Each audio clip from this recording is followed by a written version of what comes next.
Assalomu alaykum. Men Sidiqov Usmon, santexnik montajchiman. Boshida bu kasbni o'rganishim unchalik qiyin bo'lmagan, sababi bizda ota kasb bo'lgani uchun, boshlang'ich ta'limot bo'lgani uchun bu kasbga chuqurlashishim, yana rivojlanishim ancha yengil bo'lgan.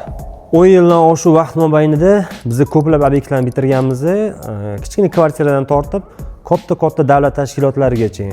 Biz 10 yil davomida hatto O'zbekiston bo'ylab xizmatimizni ko'rsatganmiz. Bu yoq tarafda Navoiy viloyati, Samarqand viloyatlarida ishlagan bo'lsak, Vodiy tarafda, Namangan, Farg'onada ham kattalar obyektlarni qilganmiz. Hozirgi kunda bo'lsa, Nest One, Infinity, Amursoy kabi yirik ko'zga ko'ringan obyektlarimizda so'nggi texnologiya va eng so'nggi zamonaviy va sifatli mahsulotlardan foydalangan holda o'z xizmatlarimizni ko'rsatyapmiz. Endilikda men ham ijtimoiy tarmoqda o'z blogimni yuritishni boshladim. Bundan sabab shu yillar davomida o'zimga kerakli deb bilgan ilmlarimni, o'rgangan narsalarimni shu ijtimoiy tarmoq kuzatuvchilari bilan birga bo'lishish va ularga qo'ldan kelgancha yordamimni, xizmatimni ko'rsatish. O'ylaymanki, bu blogimizga qo'yiladigan kontentlar kuzatuvchilar uchun foydali bo'ladi va albatta manfaati tegadi.